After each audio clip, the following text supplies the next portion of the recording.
देश की आजादी चरखा चलाने और हिंसा के रास्ते पर चलकर नहीं आई है। आजादी की अग्नि प्रज्वलित करने में महर्षि दयानंद सरस्वती का महत्वपूर्ण योगदान है। इतिहास इस बात का गवाह है कि आर्य समाज की विचारधारा से प्रभावित होकर आजादी के लिए 80% देश की वीरों ने अपने प्राण की आहुति दी है।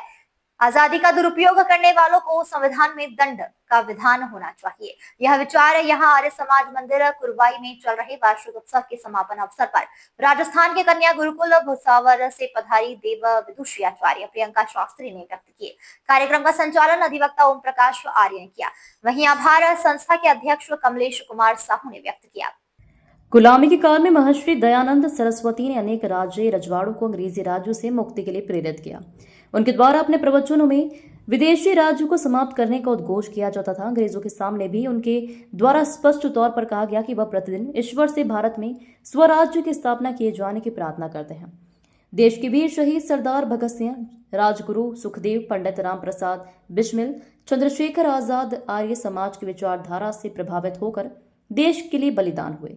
आर्य समाज की विचारधारा को आगे बढ़ाने वाले स्वामी श्रद्धानंद सरस्वती ने अंग्रेजों की संगीनों के सामने अपना सीना तानकर अपने साहस का प्रदर्शन किया। अंग्रेजों की संगीनों को झुकना पड़ा। पंडित श्याम प्रसाद मुखर्जी, वीर सावरकर, लाला लाजपत राय आर्य समाज की विचारधारा से प्रभावित थे। हैदराबाद निजाम के द्वारा मंदिरों में ताले डलवाए जाने के बाद आर्य समाज के नेतृत्व में सत्याग्रह कर सैकड़ों आर्य वीरों ने अपने प्राणों की आहुति दी, जिसके फलस्वरूप तत्कालीन गृह मंत्री सरदार वल्लभ भाई पटेल ने सेना भेजकर निजाम हैदराबाद के मंसूबों पर पानी फेर दिया। आजादी को सस्ती समझने वालों और उसका दुरुपयोग करने वालों के विरुद्ध भारतीय संविधान में कड़े दंड का प्रावधान होना चाहिए। आर्य समाज कुरवाई के वार्षिक उत्सव के दौरान प्रातःकाल पारिवारिक सत्संग के तहत घर घर यज्ञ के आयोजन हुए। वहीं सायकाल वेद मंदिर में प्रवचन एवं भजन के भव्य आयोजन में बड़ी संख्या में धार्मिक श्रद्धालु जन के द्वारा पहुंचकर धर्म लाभ लिया गया। नाम क्या था? सरदार अर्जुन सिंह। उनके दादाजी का, अर्जुन सिंह का, भगत सिंह के जो दादाजी हैं, उनका यज्ञोपवीत संस्कार स्वयं स्वामी दयानंद सरस्वती के कर्मों से हुआ।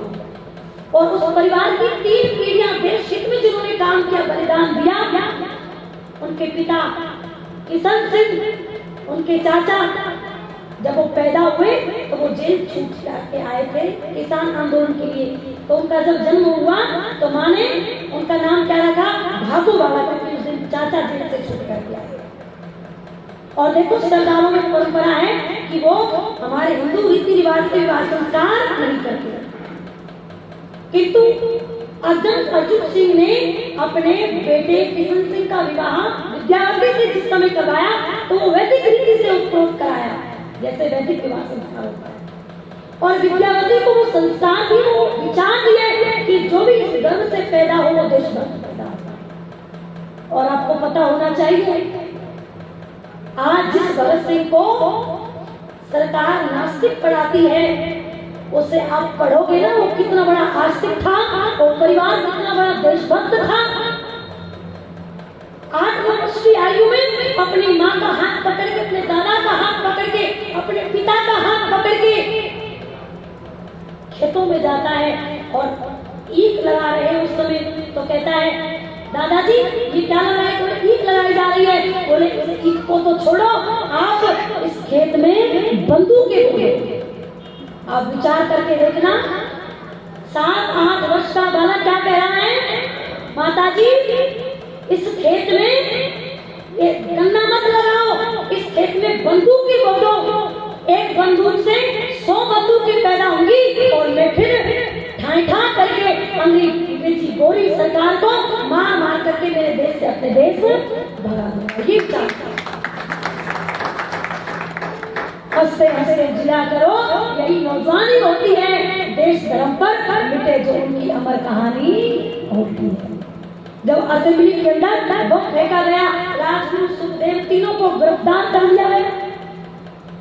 एक रोज सरदार भगत को बीच कचहरी बुलाया गया, हंसना यहाँ पर शब्द मना है, उसको ये समझाया गया, मगर हंसी को रोक सका ना, उसको भारी दबाया गया और इसको फांसी होनी चाहिए ऐसा हुक्म सुनाया गया। क्योंकि तौहीन अदालत की करना भारी शैतानी होती है। देश धर्म पर मिटे जो उनकी अमर कहानी जग से बोला भगत सिंह, आए हंसने में आनंद मुझे, और धधक रही जो ज्वाला दिल में कभी बुझाए नहीं बुझे।